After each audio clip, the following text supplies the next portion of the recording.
I'm 100 years old, and 3 winters ago, my daughter started filling out papers to move me into a nursing home. She didn't think I knew, but I did. At 100, you notice when people begin speaking around you instead of to you. You notice the softer voices in the kitchen, the careful looks at the stairs, the way your own house begins to feel like it belongs to someone else. I am not angry with her. She was afraid. So was I. When you reach this age, you understand that the body is a negotiation. Every morning you wait to see which part will refuse, the hip, the fingers, the breath. 3 years ago, it was my balance. I fell in the garden. Nothing dramatic, just the ground meeting me faster than I expected. I lay there longer than I should have, looking up at the winter sky, thinking how quiet it was. That's when they started talking about options. I had always said I would die in this house. I said it lightly, like a preference. But when it almost stopped being my choice, I realized it wasn't light at all. There was one thing that kept me here. A small thing. A daily habit so ordinary it sounds foolish when spoken out loud. Every morning for the past 38 years, I have walked to the mailbox at the end of the road. Not the driveway, the road. It's a little over a quarter mile each way. I began doing it when I was 62. At the time, it wasn't about health. It wasn't about independence. I didn't even think about age. It was about silence. My husband, Walter, had died the year before. A stroke in the kitchen. 1 minute he was complaining about the coffee being weak. The next he was on the floor. He was 71. We had been married 48 years. The house changed after that. Not physically. The walls were the same. The clocks ticked the same. But the air felt crowded with things unsaid.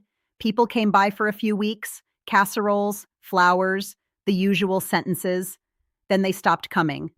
I found that if I stayed inside all day, the silence pressed against me until I could hardly breathe. The television made it worse. It filled the room, but not the space. One morning, I noticed the mail hadn't been collected in 2 days.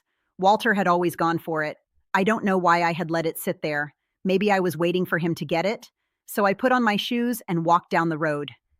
It was early, the light thin and gray. I remember the gravel crunching under my feet. When I reached the mailbox, I stood there longer than necessary. There was nothing special inside. A utility bill, a flyer from the hardware store, but I felt steadier. Not happy, not relieved, just steadier. The next morning, I did it again. That's how it began. Back when I was young, I never imagined I would be a woman who walked alone down a quiet road every morning at dawn. In my 20s, I was busy trying to be what was expected. I married Walter at 19. He had a good job at the factory. Everyone said I was lucky. I believed them. We had 2 children by the time I was 23. I worked part-time at the grocery store until the second one came. After that, I stayed home. It wasn't a grand decision. It was what everyone did. My mother had done the same. I thought adulthood meant keeping the house clean, making sure dinner was hot, and not complaining. Walter worked long hours. He was not cruel. He was not especially tender either. He was tired. I told myself there would be time later for other things, for friendships, for hobbies, for sitting down without a list in my head.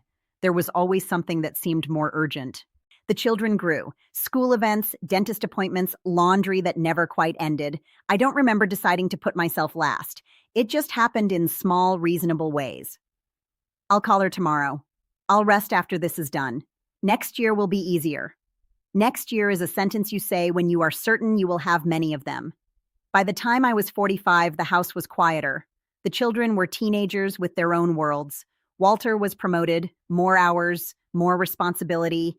We rarely ate dinner together by then. He came home late. I kept his plate warm in the oven. Sometimes I would sit at the kitchen table long after washing the dishes, staring at nothing in particular. I thought that feeling was normal, a kind of dull tiredness. I didn't think of it as loneliness. Loneliness sounds dramatic. What I felt was smaller than that, a thinning. Friends moved away, or I did. We stopped calling. Not because of anger, because life kept filling the space. I assumed those connections could be picked up again at any time. You see a pattern here. I didn't know it was a pattern then. When Walter died, the children were grown. They had their own families in other towns. They visited, they called, but their lives were full. I did not want to be an interruption. That first winter alone was the longest of my life. Evenings stretched. I would sit in Walter's chair and run my fingers over the worn arms as if the wood could answer something. It was during that winter that I started walking to the mailbox every morning. At first, it was simply to break the day into two parts, before the walk and after the walk. The road is not remarkable. A few houses set far apart, fields on either side. In spring, the ditches fill with yellow flowers. In winter, everything turns the same shade of brown.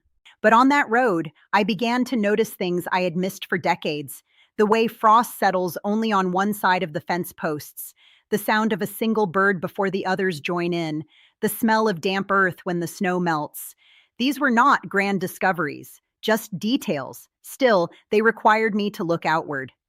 After a few months, one of the neighbors, a man named Harold, started walking his dog at the same hour. We nodded at first. Then we began saying good morning. Eventually, we talked about the weather, about aches and pains, about nothing that mattered and everything that did. If I had stayed inside, we would have remained strangers. Years passed. The walk remained. I walked when it rained, though I wore a heavier coat. I walked when it was hot, though I moved more slowly. I walked after minor illnesses, even if I only made it halfway and turned back. It was not discipline. I have never been particularly disciplined. It was familiarity. The road knew me.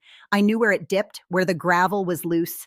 I knew which houses would have lights on and which would stay dark.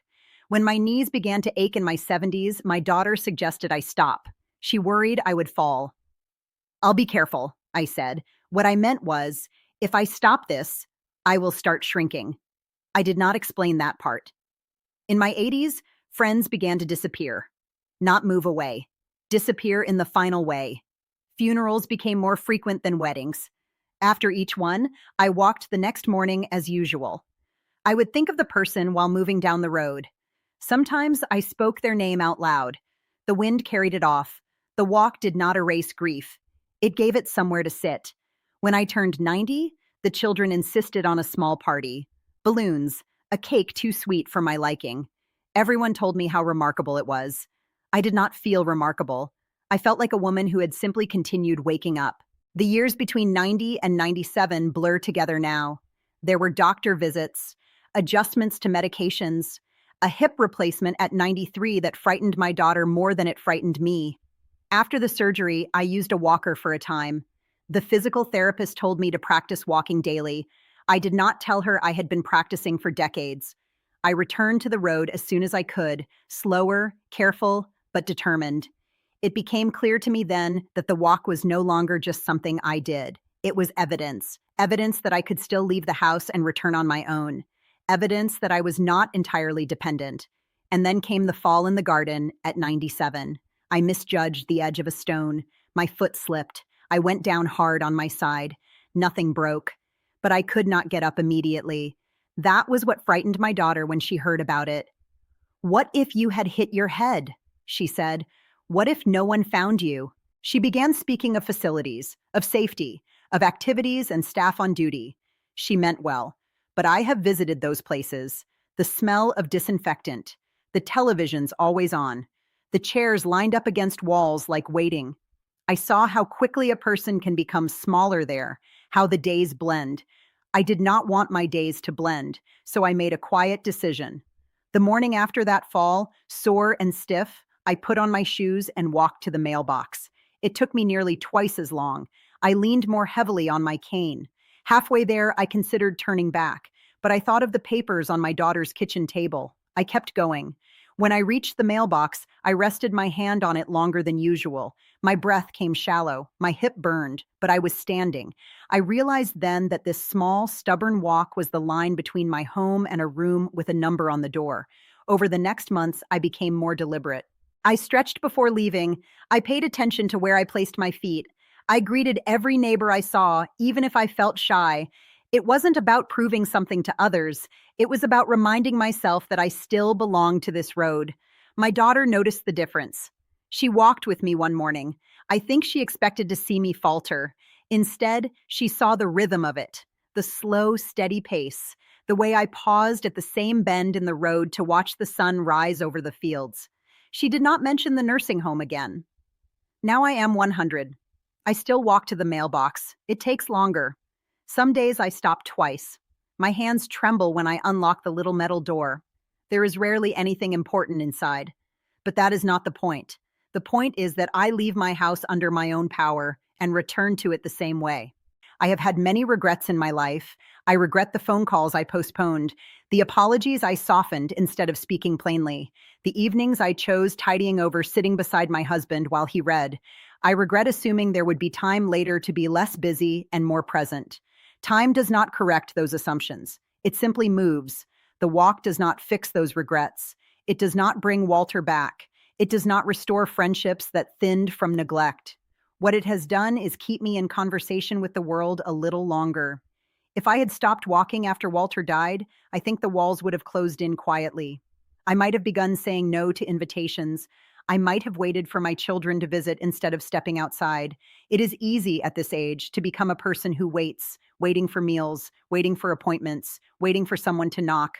The walk interrupts that waiting. It is a small act of participation. I do not say this as advice. There is nothing magical about a mailbox or a road. I only know that without this daily movement outward, I would have drifted inward too far. When you are young, you think independence is something dramatic, a career, a decision to move across the country. At 100, independence is a pair of shoes by the door. It is knowing the distance to the bend in the road. It is being able to say, I'll get it, when someone offers to bring the mail inside for you. I am not foolish.